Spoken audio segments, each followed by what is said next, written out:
শ্রীল রূপ গোস্বামী পাদ তিনি বলছেন উপদেশামৃত গ্রন্থের প্রথম শ্লোকে, वाचो वेगम मनसः क्रोधो वेगम जिह्वा वेगम उदरोपस्थ वेगम एतान वेगान यो विषहेत धीरः सर्वमपि मां पृथिवीं स्पर्शयेत्।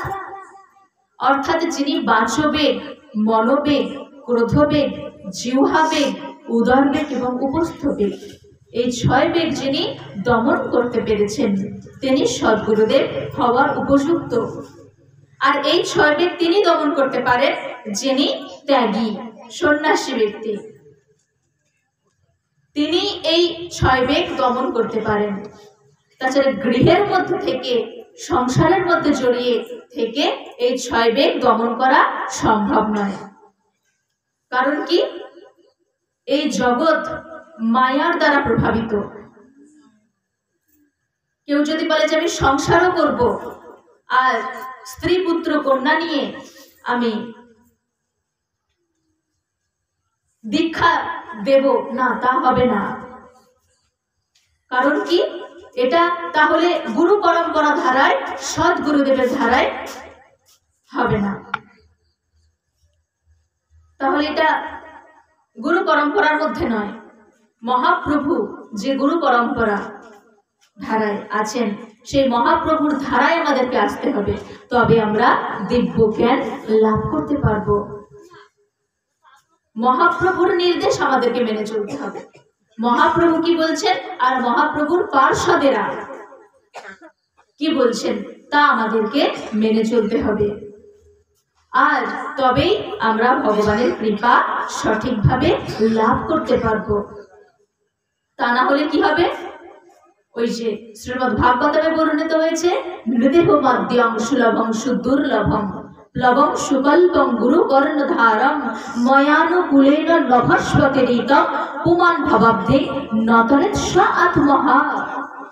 এটা না হলে কি হবে, যে প্রকৃতির নিয়মে সুলভে তোমরা মনুষ্য দেহ লাভ করেছি, এই দেহটা হচ্ছে একটা নৌকার মতো।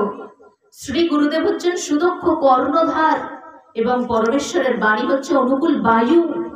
তাই এত সুযোগ সত্ত্বেও যারা মনুষ্য জীবনের সদ্ব্যবহার করে না তাদেরকে শ্রীমদ্ ভাগবতমে বর্ণিত হয়েছে, তাদেরকে বলা হয়েছে আত্মঘাতী। যারা সদ্গুরুদেবের চরণে আত্মসমর্পণ করে না, যারা সদ্গুরুদেবের চরণে আত্মসমর্পণ না করে ভজন সাধন যারা করে না, যারা অবহেলায় দিন কাটাতে থাকে, তাদেরকে কি বলা হয়েছে, আত্মঘাতী। আত্মঘাতী হলে মানে আত্মহত্যা করলে যে পাপ হয় সেই রকম পাপের ভাগীদারি হতে হবে। আর এই রকম ভাগীদারি কে হতে চায়? এত সুন্দর দেহ লাভ করলেন।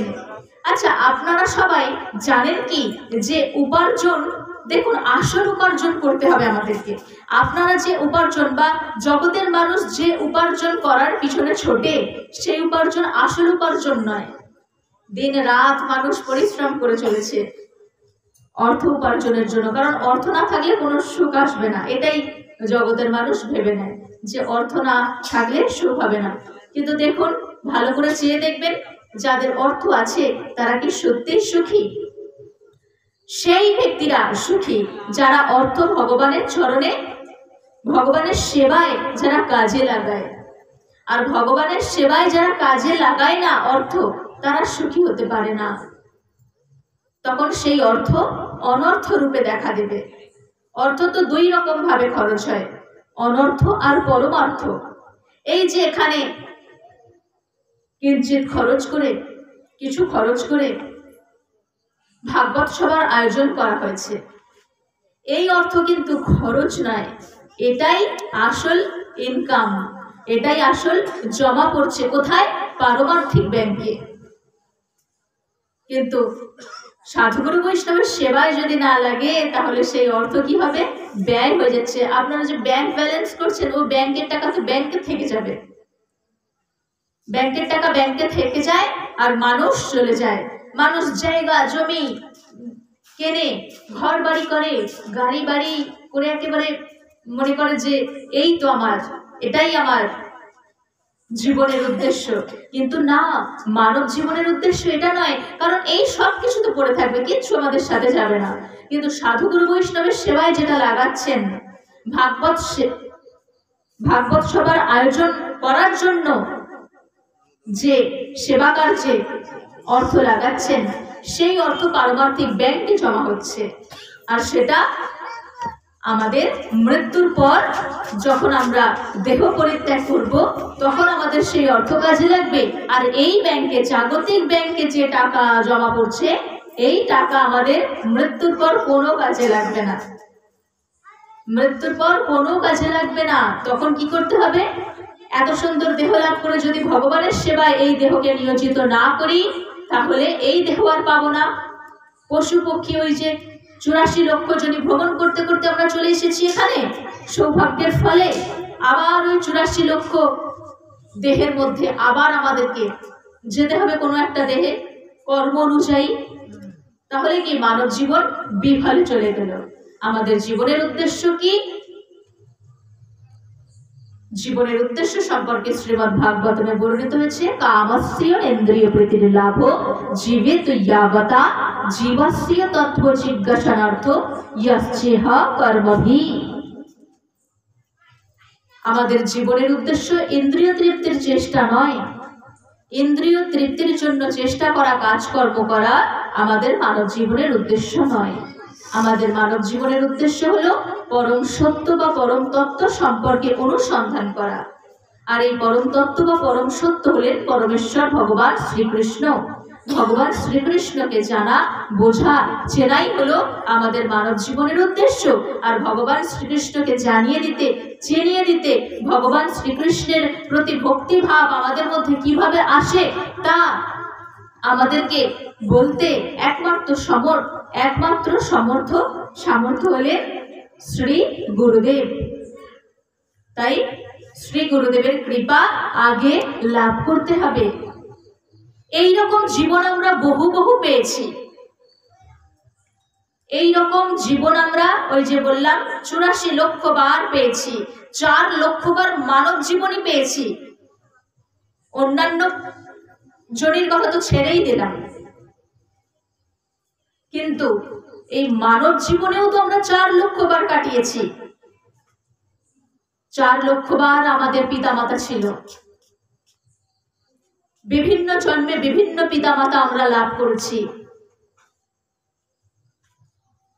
কোথায় সেই পিতামাতারা? কোথায় আপনারা জানেন কি? এর আগের জীবনে আপনার কে পিতা ছিল, কে মাতা ছিল? জানা নেই। বিভিন্ন জন্মে বিভিন্ন পিতামাতা আমরা লাভ করেছি, কিন্তু তখন আমরা ভগবানকে লাভ করতে পারিনি। যদি ভগবানকে লাভ করতে পারতাম, তাহলে আর আমাদের পৃথিবীতে ফিরে আসতে হতো না।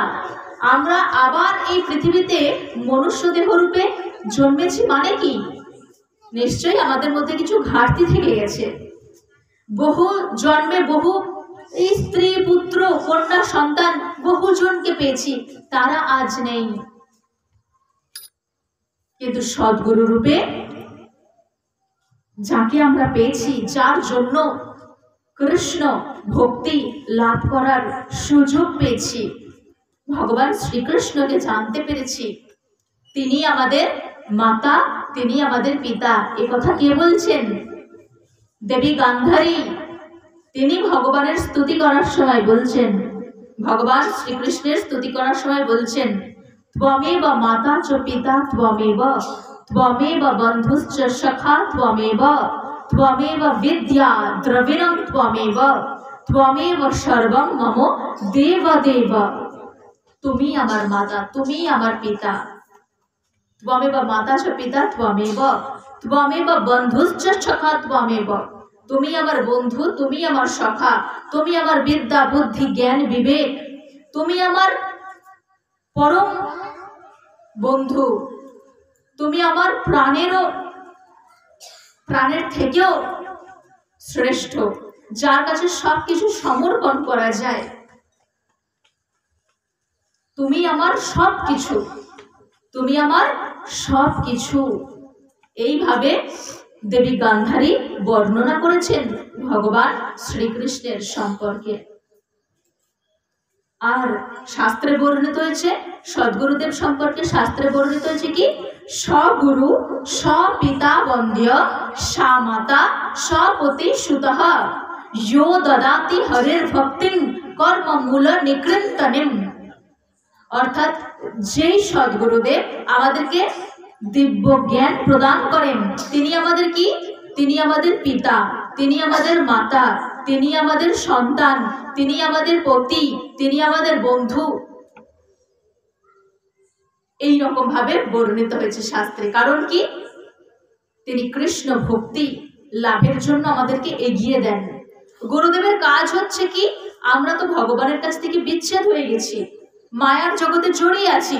গুরুদেবের কাজ হলেন আমাদেরকে দিব্য জ্ঞান প্রদান করে ভগবানের সাথে জুড়ে দেওয়া, পুনরায় যাতে ভগবানের সাথে জুড়ে যাই আমরা, সেই কাজটা করেন সদ্গুরুদেব। বহু জন্মে বহু পিতা মাতা পেয়েছি, কিন্তু তখন আমরা এইরকম ভাবে ভগবানের সাথে জুড়ে যাওয়ার শিক্ষা আমরা পাইনি, দিব্য জ্ঞান আমরা লাভ করিনি। সদ্গুরুদেব যখন কৃপা করেন তখন আর পৃথিবীতে ফিরে আসতে হয় না।